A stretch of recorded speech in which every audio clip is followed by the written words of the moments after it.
the tribe of Issachar, 12,000. From the tribe of Zebulun, 12,000. From the tribe of Joseph, 12,000. From the tribe of Benjamin, 12,000 were sealed. Somebody missing? Yeah, Dan. Dan's missing. Manasseh took his place. Dan's missing from this list, but he's not missing later in this same book. So something happens where Dan's excluded from this, Evangelism. where he comes back in at the end of Revelation. Rebellious. Is it idolatry or homosexuality?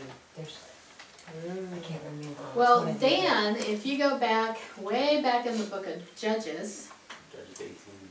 he really messed up there. So we start seeing this rebellion. Benjamin was in it, but Benjamin was asked forgiveness and came back right with God. But Dan really had problems. And then during the split kingdom, the northern south, Dan was again a place of false worship. So there's a lot of rebellion in Dan. And Dan's not allowed to be part of this sealed 144,000. But he shows up at the very end with the tribes of Israel. So there's a time that God uses for repentance to bring Dan back to himself. So there is a mercy, there is a time still to get right with God. Even in all this, you can still get right with the Lord. Isn't that amazing? All right. After these things, which are the things he just saw, the sealing of the 144,000, I looked, and who's the I? John. I looked, and behold, a great multitude, which no one could count, from every nation, and all tribes, and peoples, and tongues, standing before the throne and before the Lamb, clothed in white robes, and palm branches were in their hands, and they cry out with a loud voice, saying, Salvation to God who sits on the throne and to the Lamb. Okay, so we have this great multitude from all nations, and they're worshiping at the throne. Okay, worship at the throne. And then it continues on, and all the angels were standing around the throne and around the elders and the four living creatures, and they fell on their faces before the throne and worshiped God, saying, Amen, blessing and glory and wisdom and thanksgiving and honor and power and might be to our God forever and ever. Amen. So this worship is huge, huge, okay, around the throne. Then one of the elders answered, saying to me, did he ask a question? Isn't that awesome? I mean, I'm thinking, wow, okay. God must have given this elder something to say to him that he had been thinking about. These who are clothed in the white robes, who are they and where have they come from? I said to him, my Lord, you know. And he's like, I'm not going to answer it. You answer it for me. And he said to me, these are the ones who came out of the great tribulation, and they have washed their robes and made them white in the blood of the Lamb. For this reason they are before the throne of God, and they serve him day and night in his temple. And he who sits on the throne will spread his tabernacle over them. They will hunger no longer, nor thirst any more, nor will the sun beat down on them, nor any heat. For the Lamb in the center of the throne will be their shepherd, and will guide them to springs of the water of life, and God will wipe every tear from their eyes. So we have an answer to this question that the elder himself posed, right, to John, and telling them who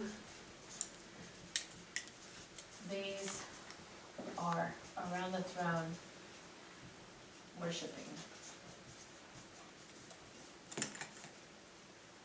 Forgotten I, worshiping God.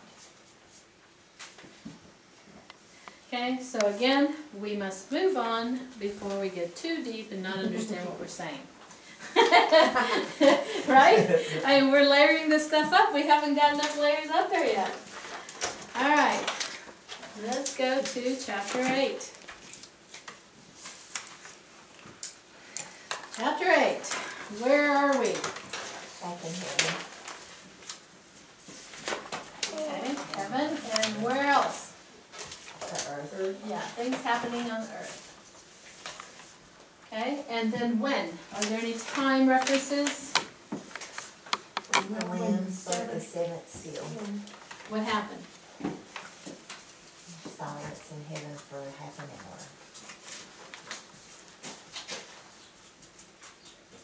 Kind of funny, isn't it? Because time is outside of God. God doesn't need time. So the reference there is so we would understand something magnificent is about to take place. And so magnificent that we need to just have that awe moment. For 30 minutes. I mean, can't you just see it? Everybody in heaven just stopping. And for our sake, we're given a time reference. Because remember, God doesn't need time.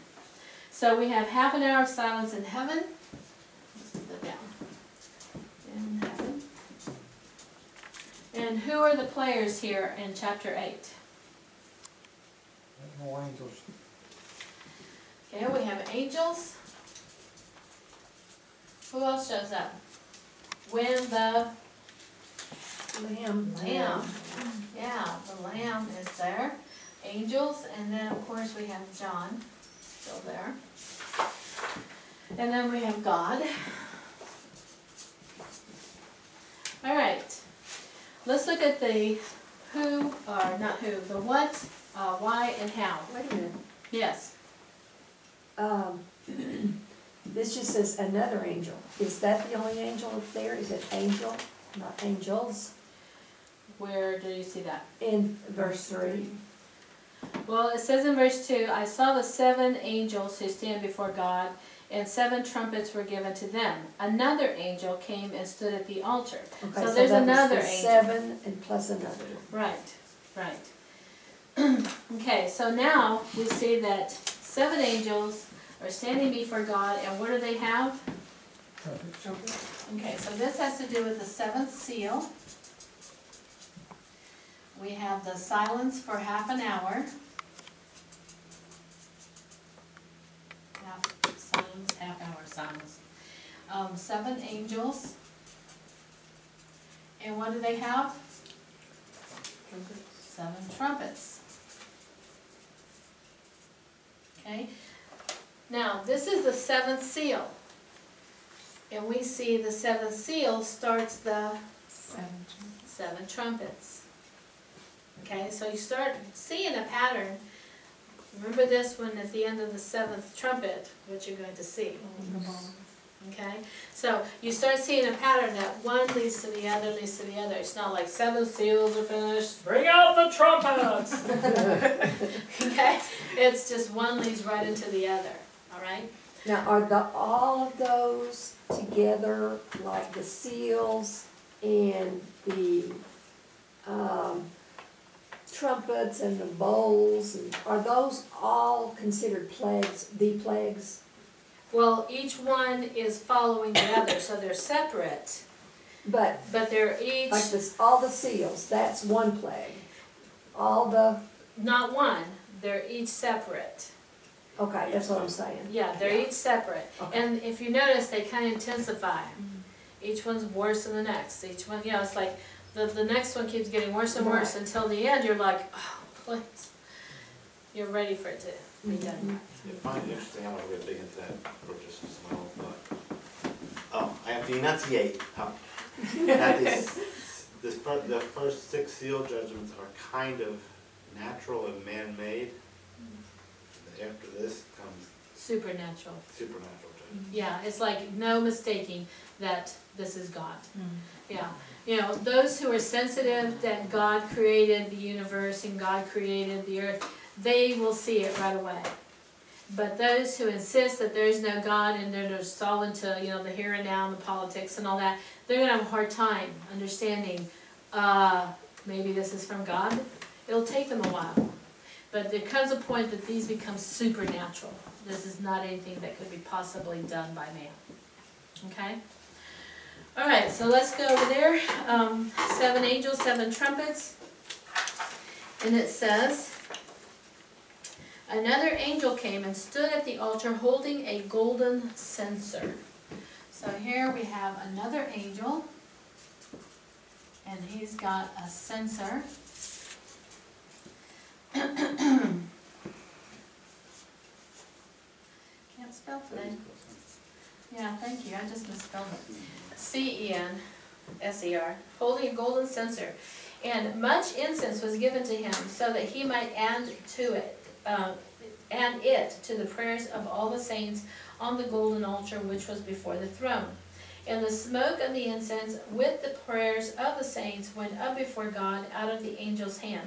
So first you're looking at this in heaven, and you're looking at this huge censer, and he's filling it up, and there's prayers going around the altar. It seems just like a heavenly throne room scene. It says, then the angel took the censer and filled it with the fire of the altar, and what did he do? I was like, whoa! You don't expect that, you know. So it's like, well, I remember when I was drawing it all along, and all of a sudden I read that, and I was like, I've read that a zillion times. I've never really seen that. So, you know, by drawing these things out or listing, you really start seeing it. He threw it to the earth. So this censer gets thrown to the earth, and there followed peals of thunder, sounds and flashes of lightning, and what else? An earthquake. Lightning and earthquake.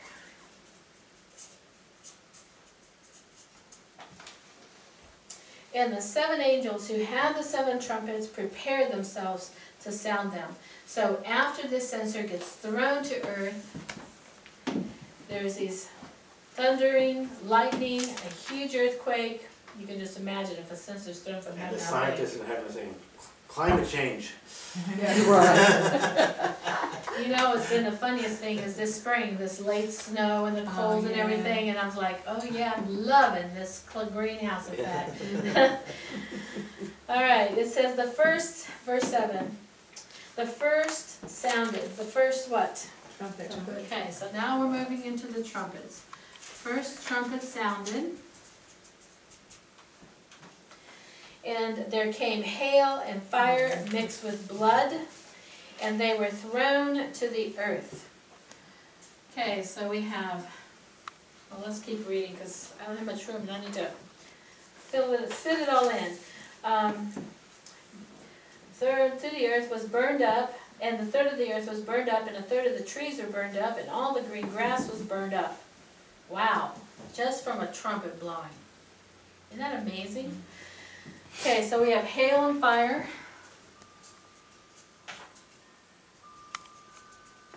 And 1/3 of earth burned. Now think about it. Back here, we had 1/4 of the earth, didn't we? Killed off. And now we have 1/3 of the earth. Yeah, it starts adding up. When you look at it, by the end of the tribulation, you're going to have almost 3/4 of the earth gone. That's a lot of people, isn't it? All right, second angel sounded. So we have a second trumpet.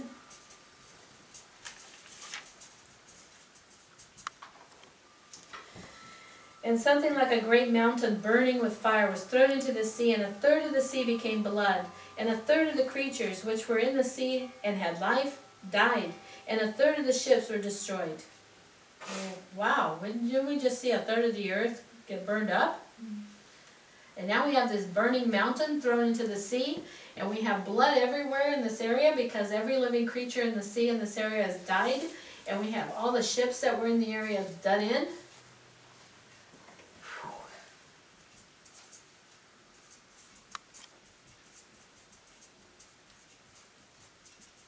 Okay, so 1/3 of the sea and its creatures, sea turned to blood, creatures died, 1/3 of the ships destroyed.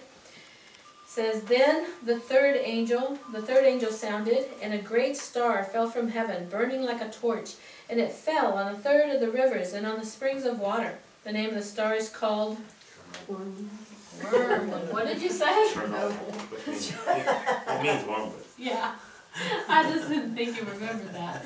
That's too funny.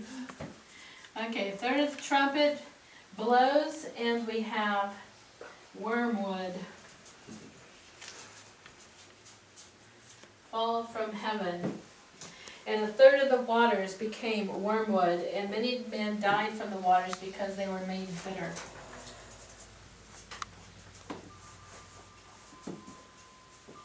Okay, so it affects the water.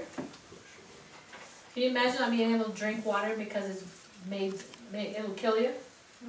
All your sources are that way. You're done. 3 days, you're done. You know, you can't live past that. All right, and then the fourth angel sounded. So we have fourth trumpet.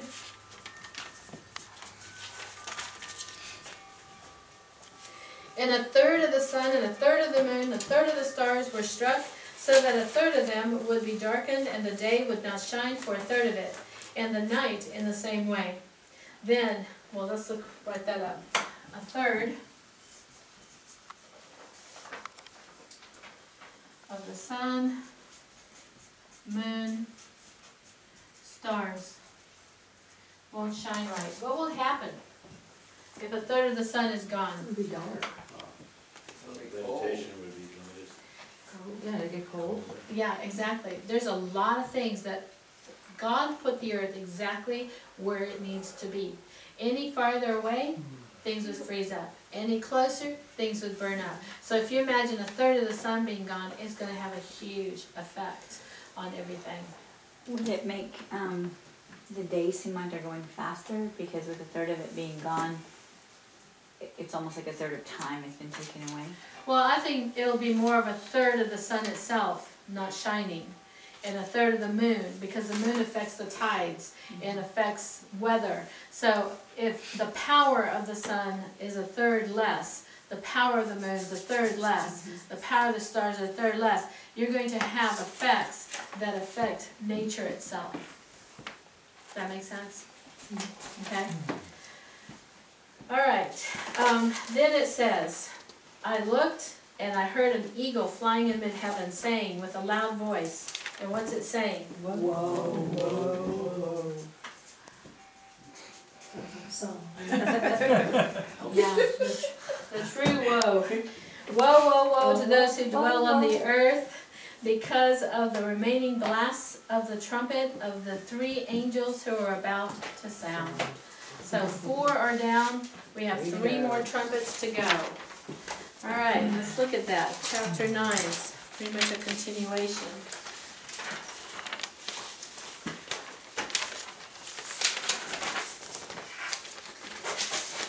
Okay, chapter 9. Who, or start with where? Where are we in chapter 9? Definitely Earth. Okay, we have earth. Where else? Heaven. And then there's a place mentioned. The abyss. Yes, the abyss. The abyss shows up. All right, so when are these things happening? Does it say? Then, and we know it's during the trumpet judgments, because that's what's going on right now. Or doing trumpets, if you want to just leave it like that. All right, who are the main players?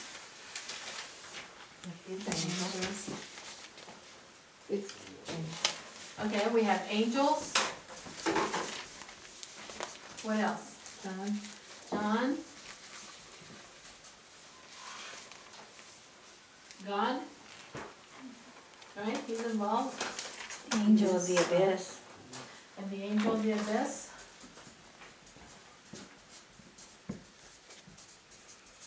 Okay, so we have the 5th trumpet.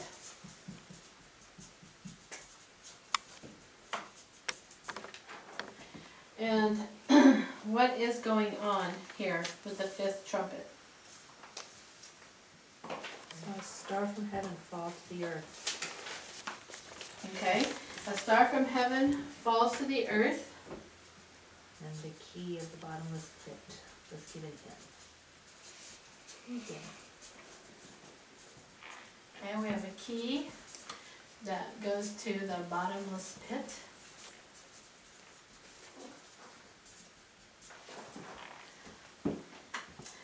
Question, since it says, refers to the star as a gender, does that mean that star, like what we learned about in Revelations 1?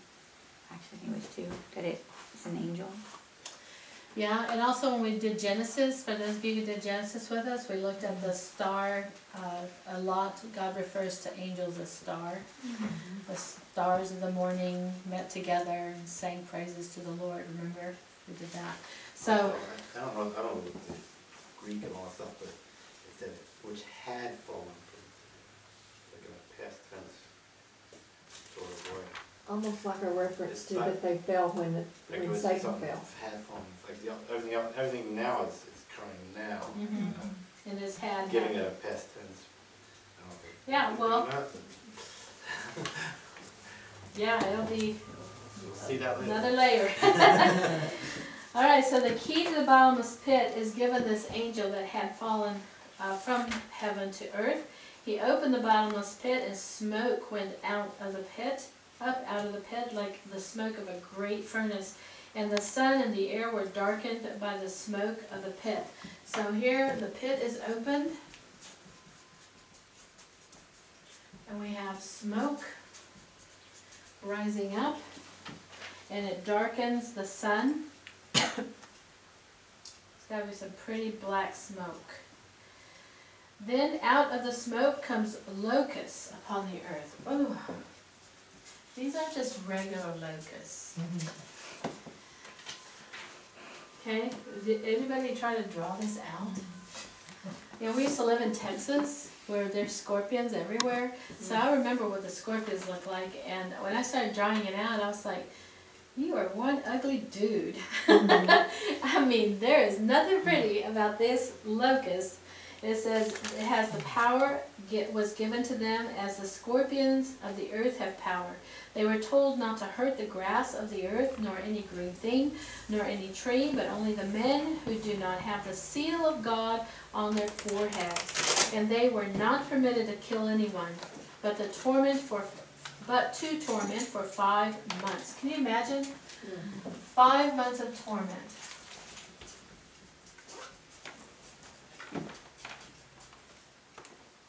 And their torment was like the torment of a scorpion when it stings a man. You know, a scorpion doesn't kill you.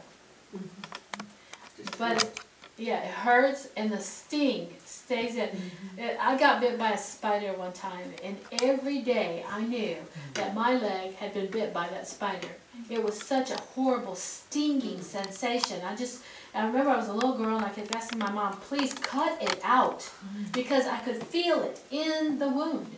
You know, the doctor gave the stuff for you to rub on it and everything, but you got to live it out. So, you know, I went through about like 5 days of this. This is for 5 months if you get stung by this. It says, in those days men will seek death and will not find it. They will long to die, and death flees from them. Did y'all really stop to think about that? I mean, people won't be able to die. Oh, okay, so death flees from them, even though they want to die. Now, they get into the appearance of the locust. The locust was like horses prepared for battle. You ever seen a horse prepared for battle? It's totally protected. It has armor on. Okay, so these locusts look like they have armor on. And on their heads appear to be crowns of gold. And their faces were like the faces of men. They had hair like the hair of women, and their teeth were like the teeth of lions. They had breastplates like breastplates of iron, and the sound of their wings was like the sound of chariots, of many horses rushing to battle. They had tails like scorpions and stings, and in their tails is their power to hurt men for 5 months. They have as a king over them the angel of the abyss. So here we have the angel of the abyss. and he's listed as a king over these locust army.